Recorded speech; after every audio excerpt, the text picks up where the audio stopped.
Hello, hello collective. Ako po si James. Welcome po sa James Tario PH. Diretso na po tayo sa inyong special reading, a love reading para po sa inyong lahat.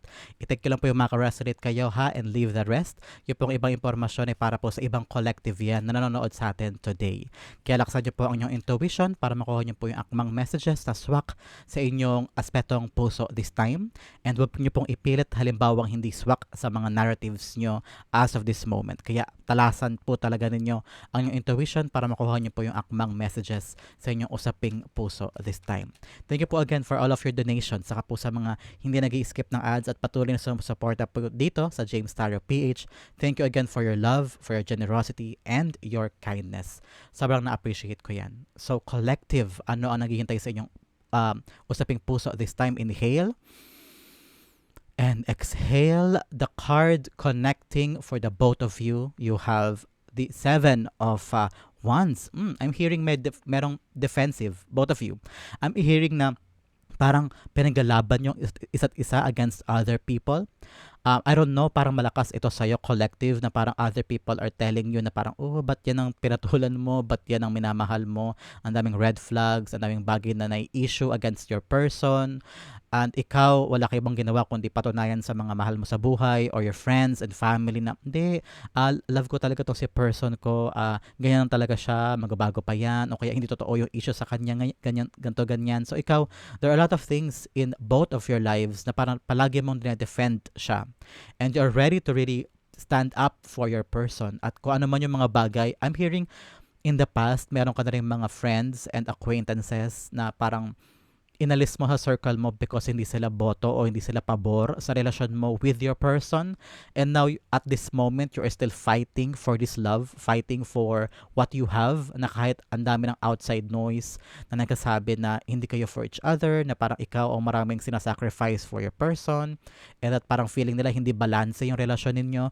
You're still doing what you think is right, and that is to defend and to keep the love alive for the both of you, kasi naniniwala ka sa potential ng love na meron kayo, and you are ready lagi kapag nadi-discuss ito with other people. Talagang meron kang pang-defend, meron kang sinasabi lagi na parang hindi, this love is worthy for you, and handa kang depensahan siya with for other people. Ito ang frequency mo, Capricorn. You have Capricorn. I don't know why, probably Capricorn ka, or some of you, or itong person mo Capricorn. I don't know why bigla ko na-mix si Capricorn. But your energy this time around a collective, you have the Judgment card.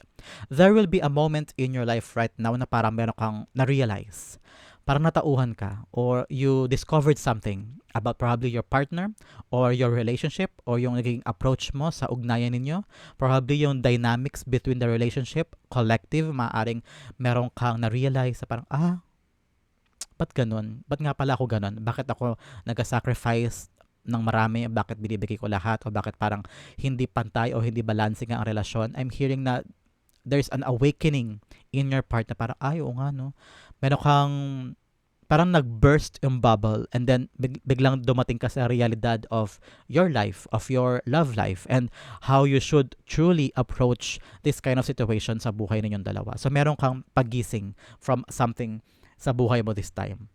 Ang frequency naman ng yung person, you have the High Priestess. Your person at this moment is maraming secrets. Siya yung uri ng tao na parang ang hirap minsan intindihin, no? Ang hirap kausapin, ang hirap ng mga bagay na gusto niya o hindi niya gusto, mga bagay na parang may pangarap siya, gusto mo siyang suportahan, pero kapag nandun ka, parang hindi niya maipakita, maparamdam sa'yo yung dapat na deserve mo maramdaman. Ito yung uri ng person na parang paiba-iba din ng ginagawa, paiba-iba rin ng trabaho, paiba-iba ng gusto, madali siya mag-give up on things and then find na naman other things, para siyang bohemian, yung hindi siya nagko-conform to traditional ways. Siya yung uri ng tao na ginagawa niya yung feel niyang gusto niyang gawin, at ikaw naman, somehow, in the beginning of your relationship, gusto mo yun, yung parang hindi predictable, yung parang this person, may mga bagay na gusto siyang gawin, nakakaiba sa mga past na naging karelasyon mo, and that keeps the relationship exciting. Pero sa punto ngayon na parang both of you are matured na, o naghahangat ka na ng stability from your person, and you're thinking, ano ba talaga ang gusto mo, and your person, parang sinasabi niya hindi niya alam, o hindi pa siya sure kung ano mga gusto niyang gawin. Ngayon parang hinahanap pa rin niya yung mga bagay na path niya, or yung mga bagay na magfulfill sa kanya. And parang ngayon nasa area pa siya of discovery collective ng mga bagay na gusto niyang gawin sa life niya at ano yung purpose talaga niya sa buhay. Nandun pa siya sa part na completely at some point hindi pa niya naiintindihan kung ano talaga siya at kung anong gusto niya sa buhay niya. Ano? So how do you view this person, Capricorn? You're viewing your person as someone that's gonna break your heart or talaga ang hirap niya mahalin, ang hirap niya intindihin. At this point, feeling mo siya yung uri ng tao na parang ang dami din yung traumas in the past o ang dami din yung pinagdaanan. Kaya ngayon parang ang hirap pasukin, ang hirap i-bring down the walls sa puso niya. Kaya siguro masyado siyang secretive, hindi siya naimik, hindi siya expressive. Kaya parang ano ba, hindi kita maintindihan. At ngayon nakikita mo na bunga yun ng mga pinagdaanan niya in the past. You're also seeing this person na parang, yeah, in the past, this person changed your life. And parang ngayon, nakita mo na nagbago na naman siya. Parang hindi mo na mahuli, hindi na kayo mag-meet in the middle. It feels like you're talking or you're in a relationship with someone that you don't know truly sa panahon ngayon. And hindi mo maisip o hindi mo mahanap kung nasa na ba yung status nyo o ano na ba siya ngayon. Ano ba yung gusto niya? Kami pa ba? Unti-unti na siya bumibitaw? Ganun ba yung nangyayari? Kaya parang hindi mo totally pinpoint kung ano yung dapat mong aksyonan o anong dapat mong gawin. Ano? Your person also, you're viewing your person as someone is really na talagang lagi nagsisimula. Like I said kanina, lagi siya nag-start over from one place to the other. Kapag may nangyayari, lagi siyang, okay, aalis na ako, I'm moving, go na ako on a different place, going na ako on a different job. Siya yung uri ng tao na hindi pumipirme sa isa. Pag laging may nag-a-arise na problema, o pag lagi siya nasasaktan, o lagi siyang may kakaaway, o may ka-dispute sa isang trabaho, lagi siyang umaalis. Kung halimbawa, ikaw din, kung kayong dalawa, meron kayong dispute, meron kayong di pagkakaunawaan, siya yung uri ng tao na parang, okay, aalis na siya. Hindi nyo tuloy mapag-usapan yung mga bagay-bagay. And slowly nakikita mo na parang unti-unti na siya nagbabago, unti-unti na bumibitaw, and your person wants to do something else. Probably your person wants to travel or go on a new career. Kaya parang iniisip mo paano kasi baka ibang lugar yon. Paano yung dynamic nyo, paano yung relasyon nyo, paano yung sistema, ganyan. Especially your person is like really going on to something and parang laging paalis, maraming pagbabago sa kanya at this time. So how does your person view you, Capricorn? What am I talking about, Capricorn? How does this person view you, collective? You have the 10 of Wands. You have the Knight of Wands. Ooh.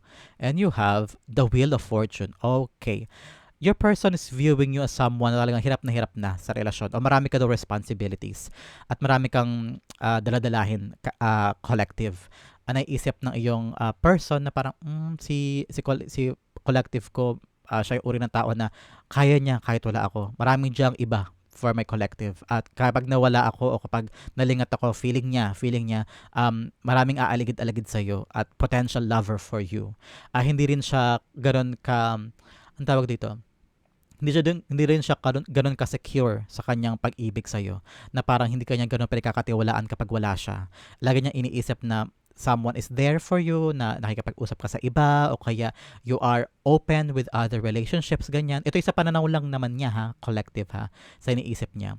Kaya lagi siyang feeling niya, kapag umalis siya, ikaw magkakahanap ka kagad ng iba. And you are the kind of person na binibigyan mo rin siya ng ticking clock, na parang, ano ba talagang gusto mo? Kailan tayong kapakasal? Kailan ganyan? So, ikaw yung uri ng tao, tinatanong mo siya, ano ba yung plano mo in the future? Hindi mo pwedeng iasa lahat sa tadhana o bahala na. You're asking him definitive questions about life, about your career, about the next 5 years, about the next 10 years. Ano yung plano mo in reality? At yun yung bagay na parang feeling niya ang hirap-hirap, na parang kailangan mo laging sumabay sa timeline mo, na parang siya, gusto ko mag-relax, ayoko mo na maging serious sa mga bagay na hindi ko pa naiisip this time. And ikaw lagi mo siyang binibigyan ng mga ganong punto whenever you're talking about each other. Na parang, ano ang plano mo? Ano plano natin? Ganyan siya. Lagi siya nag-tap out. And ngayon nakita niya na parang ikaw yung nahihirapan ka sa sitwasyon ninyo. And marami ka pa daw responsibilities. At ngayon, ayaw niyang dumagdag sa mga responsibilities na yun because alam niya na nahihirapan ka to the point na nahihirapan na rin siya and hindi niya alam kung paano aayusin ang lahat. But your partner is seeing na kapag that ikaw yung uri ng tao na madaling makahanap kapag nawala siya. That's how your partner views you, collective. So how do you feel about your partner, collective, or your person? You have the Four of Wands, you have the Four of Swords, beautiful, beautiful, and you have the Nine of Wands. Okay. Your partner, ito yung uri ng tao na nakikita mo yung future sa kanya, collective, na siya yung gusto mong pakasalan, siya yung gusto mong makasama habang buhay, magkaroon ng anak, to live together, have a beautiful home together, bumili ng sariling bahay, ganyan, naisip mo lagi bumili ng mga bagong cabinets, ganun. Everything in the home setting. Parang ready ka to settle down with this person and to commit with this person. At ngayon, ang dami mong prayers, parang pinagka pa sa Diyos mo na parang, God, please, linawin niyo po ang lahat. Mahal na mahal ko po itong tao na to. I have defended this person to my family, to my friends, to my colleagues. Lahat sila nakikita yung mga mali sa kanya, pero ako, love ko siya. I can't live without this person. Ano po dapat kong gawin? Marami kang prayers about this relationship. And you're still holding on. You're still fighting for this. Maraming beses ka ng feeling mo sumuko. Feeling mo na parang, ano ba, am I a martyr? Am I sacrificing a lot for this relationship? Kami ba talaga ang para sa isa't isa? And you're thinking, ano ba dapat kong gawin? Ano ba dapat kong idagdag pa? Pero you keep on holding on to this love. Kasi ganun ka kaseryoso sa kanya at ganun ka in love sa kanya na kaya mong magtiis at kaya mong ilaban pa ito. And how does your person feels about you, collective? You have the Two of Pentacles. You have the World card. Ooh. And you have the Queen of Swords. Okay. Your person is very busy with the future. Marami siyang gusto pa talagang maabot in the future, collective. And siya yung uri ng tao na parang kakagaling lang niya from a past endeavor, whether sa trabaho o past love life. Parang kakasara lang niya ng era na yun sa buhay niya. Kaya ngayon, with the relationship with you, parang tinatry naman niya, binabalanse niya ang buhay niya, what your partner wants in the future at kung ano yung gusto din niya with you. Pero ngayon, kakagaling lang kasi sa isang cycle eh. Whether natanggal ba siya sa trabaho o natanggap siya on a bigger job na talagang feeling niya success yun at accomplishment sa kanya yun kaya ayaw niyang malingat yung focus niya doon. Parang marami pa siyang potential at gustong maabot. Especially facing siya sa future malinaw sa kanya kung ano yung mga bagay na I can't settle down now because ang dami ko pang gustong maabot. Ang laki pa ng potential at hindi pa niya nakikita hindi pa niya nakikita yung mga bagay na gusto niya makuha pero malinaw sa kanya na yung future marami pang hatid. And your person doesn't fully understand kung kapag ba nag-settle down siya ay baka mawala ba yung mga possibilities na yun. Kaya ayaw niya i-close yung pasimula pa lang na mga bagay sa buhay niya. But your person feels na ayaw ka rin niya mawala sa life mo. Kaya binabalanse niya. Pilit niyang binabalanse ikaw, pagmamahal niya sa'yo, at yung mga bagay na gusto niya makuha. But your person ay nahihirapan. That's what I'm hearing. That's what I'm feeling. Nahihirapan na rin siya sa pagbalanse. Because may mga demands ka sa kanya o may mga gusto kang status symbol or a concrete assurance in your partner's mouth. Gusto mo marinig, gusto mo maramdaman na may assurance siya, na may assurance ka sa kanya na seryoso siya, na may patutunguhan tong relasyon ninyo, na may plano siya sa inyo for the next year, for the next 20 years, na ikaw ay talagang one and only at ikaw ay hindi lang side priority, that ikaw ay top priority niya. So ngayon marami pa siya talaga siyang ginagawa sa buhay niya. A collective, I don't know if you will understand this. I don't know if you want to try to understand this. Pero ngayon, nakikita ko na your person is trying very, very hard to balance your person's life with you and the future and yung mga bagay na gusto pa niyang maabot. So what is your action towards your person? A collective, you have the Strength card, you have the Four of Pentacles, and you have, the Nine of Cups. So I'm hearing talaga dito na ikaw, you're gonna talk to your person, lalaksan mo yung loob mo, titibayan mo loob mo, and you're holding on to the ideal sa parang, sige, sana ipagkaloob mo. You're gonna still hold on to the idea na, sige, siguro in the near future, you will give me the life or the future that I want for us, sa relasyon na ito, kung magiging seryoso ba tayo, kung kakasal ba tayo for the next 3 years, magkakaroon na ba tayo ng bahay natin for the next 5 years, magkakaroon na ba tayo ng sarili pamilya for the next 6 years, ganyan. So ikaw, go hold on ka dun sa ideas na yon sa life mo na ibibigay niya sa'yo yung buhay na gusto mo for the both of you. Ngayon, ang iniisip mo, love ko siya at lahat ng bagay binigay ko sa kanya. I'm happy with this person and you are ready to sit down and talk to this and kakaroon ka ng gentle approach to this para hindi ka bibitaw sa kanya and you will keep on fighting with this love and ganun pa rin, parang tuloy pa rin ang buhay with your person and hindi mo siya bibitawan, hindi mo siya iiwanan. And you will continue to defend your person with your friends, family, and colleagues na parang, hindi, mahal ko siya. And in the near future, whatever the future holds, I will be with this person. At your person fulfills you. Talagang siya yung bumubuo sa iyo at mahal na mahal mo siya.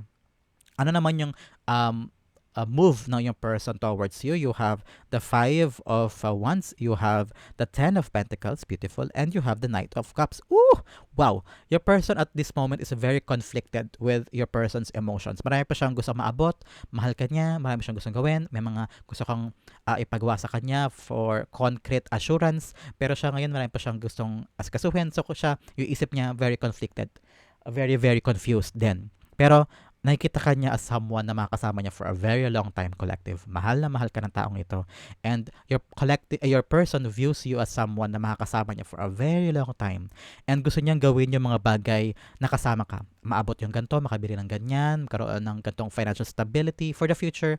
Yung legacy niya kasama ka doon. Naiisip ka niya, kasama ka niya doon. And I'm seeing an offer soon, collective, an offer of love, an offer of commitment, an offer of proposal probably, kung next level na marriage na ito. Kung ano man yung mga bagay na dinademand mo sa kanya, I'm seeing na i-offer niya sa'yo yung assurance, yung love, yung concrete na magpapasabi na, yes, I have a plan for our future, that I'm serious with this relationship, at tanggapin mo rin ako kung ano yung mga bagay na gusto kong gawin, because now talaga marami siyang gustong asikasuhin at talagang confused siya. Pero sure na talagang na-review niya yung future niya with you at mag-offer siya sa iyo ng love, pwedeng marriage, pwedeng assurance of the solidifying the relationship. Okay? What will be unexpected thing that you're gonna experience? Oh, Chariot. Moving. I'm seeing talaga may pag-abante, may development sa relasyon ninyo. It is something that na ma-recognize mo o ma-realize mo moving forward. Congratulations, collective. So, this is a card of yes. May paglago, may pag-andar sa relasyon ninyo. You're gonna get the thing na hinihintay mo from your person, at gano'n naman siya, may bibigay niya yung assurance na yun sa'yo. So, congratulations. You are both protected by the divine. Kung sa tingin mo ay yung mga tao sa paligid mo ay sukong-suko na sa inyong dalawa at parang pinaghihiwalay kayo at hindi boto. But your spirit guides, your ancestors, your angel guides are protecting the both of you at guided and protected ang relasyon na ito. Okay? Maghanap tayo ng additional advice from your divine. We have the King of Wands, the Justice card, and you have the Moon card. So ngayon, pag may mga bagay na hindi kayo naiintindihan o meron kang bagay na unsure or unclear, your spirit guides are telling you, just ask your partner. Have a clear communication with each other and have a clear vision of the future that you want to create with your person. Huwag ka daw malilingat doon sa vision na yun. If you really want to have a long-lasting and matibay na relasyon with this person, always have the fire within you. Na minsan kung siya sukong-suko o hindi mo siya maintindihan because ang dami niya mga bagay na hindi masabi sa'yo, siguro dahil kinakanya lang o sinasarili lang niya yung mga problema niya, dahil nga very confused siya sa maraming bagay, ikaw na yung umaksyon daw, collective, to reach out and mend everything para mapanatili mo yung harmony and balance sa relasyon ninyo, para masagot yung mga tanong mo. There are things in both of in your relationship na parang ang hirap minsan, no? Ang hirap i-travel, ang hirap gawin. Minsan malubak yung daan sa relasyon ninyo, pero talaga nakikita ko na you are very dedicated in keeping this relationship intact. Okay? Another advice para sa kanya, you have the Seven of Swords, you have the Devil card, and you have the Five of Pentacles. Oh, yeah. Your partner talaga marami siyang pinagdadaanan with the Five of Pentacles. Probably, talaga like I said kanina, sa background niya noong mga sa past experiences niya, marami siguro siyang pagkakataon na galing siya sa hirap, baka self-sufficient din siya, baka pinaaral niya ang sarili niya, ayaw niya bumalik sa dating hirap, ayaw niya bumalik sa dating pinagdaanan niya sa family niya, baka broken family siya, and ayaw niya mangyari yun kung sakaling ikasal kayo o isil niya yung relationship ninyo, kasi siguro binibuild niya muna yung sarili niya, pinapayaman niya yung sarili niya, pinapa-stable niya yung buhay niya, so that kapag kayo na sealed na yung relationship ninyo, hindi maulit yung past. Siguro ngayon iniisip niyang kapirahan muna, payamanin ang sarili para to make sure na your partner, your person can provide for you sa relasyon ninyo.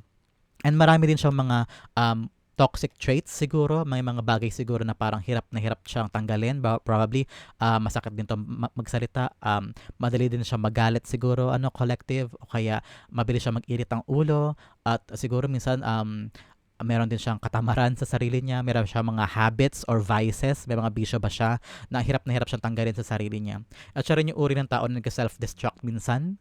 No, collective, yung person mo, siya yung uri ng tao na parang minsan, pag may problema, pag nagagalit siya, o pag may something sa life niya na issue o problem, siya mismo minsan gumagawa siya ng mga solusyon, tapos lalo pa nakokomplika.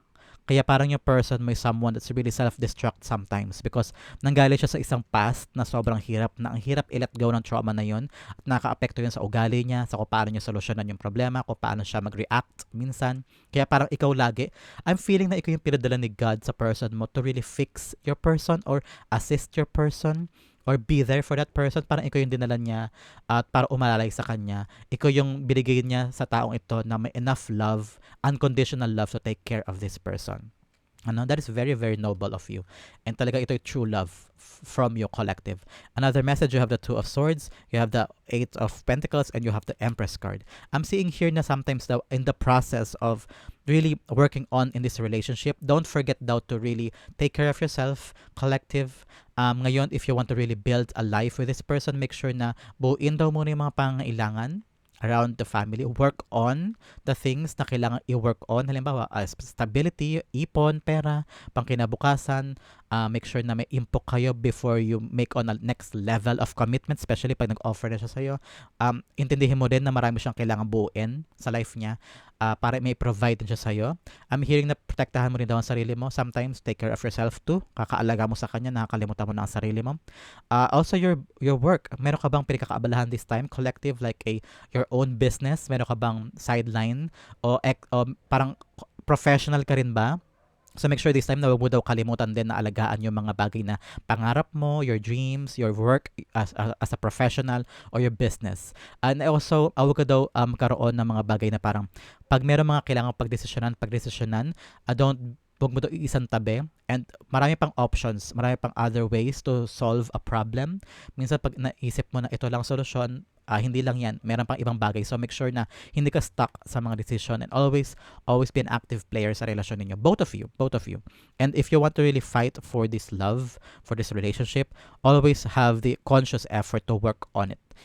Tulong kayo, tag team, together, okay? Especially nakita ko with the Empress, malaki yung potential of this love to have a baby, collective, because Empress card is all about being pregnant and having a fruitful life together. So ngayon, kung gusto mo magka-baby, I'm seeing talaga na work on muna with your life. So have a clear decision on baby ba muna o kailangan magkaroon muna tayo ng solid kaperahan together, okay? The outcome of this relationship, you have the Two of Wands. Ooh, very beautiful. You have the Page of Swords and you have the Hierophant. Wow! Ang ganda ng outcome. You have the Commitment card here with the Hierophant. Wedding talaga to. A collective talagang both of you are very may commitment kayo sa isa't isa, talagang love nyo isa't isa.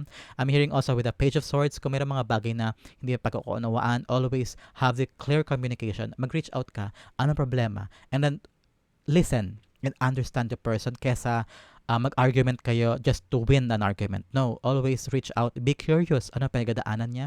Magkaroon kayo ng sensible relationship na parang sensitive ka sa nararamdaman niya at ganoon din siya sa'yo. Para magkaroon kayo ng conscious effort to really reach out to each other and alamin kung ano yung nararamdaman ng isa't isa para lang tumibay ang inyong relasyon. Magandang outcome, you have the Two of Wands. I'm seeing travel. Baka mag-travel kayo after the wedding, magkakaroon kayo ng honeymoon, or live on a different place. I don't know. Pero magkakaroon kayo ng travel together kung saan nabubuo yung plano nyo moving forward, na magkakaroon kayo ng matatag at solid na relationship in your life. Seeing here with the Chariot, talagang ito ay magkakaroon kayo ng magandang pag-abante sa relasyon, leveling up, and reaching on a new heights sa relationship nyo. Kaya pagdating sa outcome, you have the Page of Swords, the Hierophant, and the Two of Wands.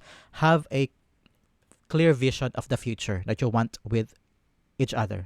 Planuhin mabuti kung ano ang future. Wag puro saya lang, wag puro pagmamahal lang. Kailangan may concrete plan, ipon, for the next 2 years, the next 3 years, para maparatiling solid ang relasyon, and stay committed with each other. May blessing kayo from God with the Hierophant is a blessing card, and always find time to fight for each other. Kahit magulo, kahit mahirap minsan, always choose each other and reach out and communicate. Okay, collective, that is your bonus love reading para po sa inyo. Kung sino naman po ang makaka-resonate dito, comment down below and I'll be reading your messages. Kita-kits po ulit tayo bukas for another love special reading for all of you. Thank you for watching. This has been James for James Tarot PH. God bless everybody.